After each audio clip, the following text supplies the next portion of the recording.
ಈಗ ರಾಮಚಂದ್ರ ಯಾರಿಗೆ ಸೇರ್ತಾನೆ? ಅವನು ಯೂನಿವರ್ಸಲ್, ಅವನು ಎಲ್ಲರಿಗೂ ಸೇರ್ತಾನೆ, ಎಲ್ಲ ಧರ್ಮವನ್ನು ಸಹಿಸಿಕೊಂಡು ಅವನಿದ್ದಾನೆ. ಅದಕ್ಕೆ ರಾಮಚಂದ್ರ ತಾನು ಈ ರಾವಣನ ಸಂಹಾರ ಆದಮೇಲೆ ಪುಷ್ಪಕ ವಿಮಾನದಲ್ಲಿ ಕೂತ್ಕೊಂಡು ಹೊರಡಬೇಕಾದ್ರೆ ತಾನು ಒಬ್ಬನೇ ಹೋಗಲಿಲ್ಲ. ಏನಂದ? ಸಮಾಯಾತ ಸಮಾಯಾತ ಯೇ ಮೋಕ್ಷ ಪದೇಚ್ಛವ ಏವಂ ಆಘೋಷಯದ್ರಾಮಃ ಅಂತ ಹೇಳ್ತಾರೆ. ಎಲ್ಲರೂ ಬನ್ನಿ ಬನ್ನಿ, ಯಾರಿಗೆ ಮೋಕ್ಷ ಬೇಕೋ ಅವರೆಲ್ಲ ಬನ್ನಿ, ಕರ್ಕೊಂಡು ಹೋಗ್ತೀನಿ ಅಂತ.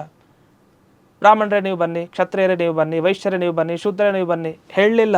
ಯಾರ್ಯಾರು ಬೇಕೋ ಅವ್ರವ್ರು ಬನ್ನಿ.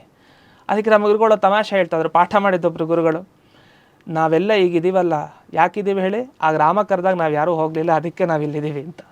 ಅಂದರೆ ಭಗವಂತ ಕರೆದಾಗಲೂ ಹೋಗ್ಲಿಲ್ವಲ್ಲ, ನಾವು ಆ ಕಾಲದಲ್ಲಿ ಇರ್ಬೋದೋ ಏನೋ ಒಂದು ಪ್ರಾಣಿಯಾಗಿ ಹುಟ್ಟಿದ್ವೋ ಏನೋ, ತಪ್ಪು ಮಾಡಿಬಿಟ್ವಿ, ಈಗ ಇನ್ನೂ ಸಂಸಾರದಲ್ಲಿ ಇದ್ದೀವಲ್ಲಪ್ಪ ಅಂತ. ಅಂತೂ ರಾಮನ ಧರ್ಮ ಸಹಿಷ್ಣುತೆ ಅಂತ ಬಂದಾಗ ಪ್ರತಿಯೊಬ್ಬ ಅಂದರೆ ಚಿಕ್ಕ ಮಗುವಿನಿಂದ ಹಿಡಿದು ಅಂದು ಯಾವ ಧರ್ಮ ಯಾವ ವರ್ಣ ಏನೂ ನೋಡ್ದೇನೆ ಕೊನೆಯವರೆಗೂ ಜೀವನದಲ್ಲಿ ಎಲ್ಲರಿಗೂ ನಾನು ಸದ್ಗತಿಯನ್ನು ಕೊಡ್ತೀನಿ. ಅದಕ್ಕೋಸ್ಕರನೇ ಪುರಂದರದಾಸರು ಹೇಳಿದ್ದು, ಕುಲಹೀನನಾದರು, ಅದು ಯಾವುದೇ ಕುಲದಲ್ಲಿದ್ದರು, ಅದು ಹೀನತೆ ಅನ್ನೋ ಶಬ್ದವನ್ನು ಬಳಸಿದ್ದು ಯಾಕೆ ಅಂತಂದರೆ ನೀವೆಲ್ಲ ಹೀನತೆ ಅಂತ ಭಾವಿಸಿದರಲ್ಲ ಅಂತ ಅಷ್ಟೇ. ಯಾವ ಕುಲನೂ ಹೀನ ಅಲ್ಲ. ಆದರೆ ನಾವೇ ನಮ್ಮ ಕುಲ ಹೀನ ಅಂತ ಅಂದ್ಕೊಂಡು ಹಿಂದಕ್ಕೆ ಹೋಗ್ಬಿಡ್ತೀವಿ. ಅದಲ್ಲ, ಎಲ್ಲ ಕುಲದವರು ತಾವು ಜಪಿಸಬಹುದಾದ ಏಕೈಕ ಪವರ್ಫುಲ್ ಮಂತ್ರ ಅದು ರಾಮ ಮಂತ್ರ.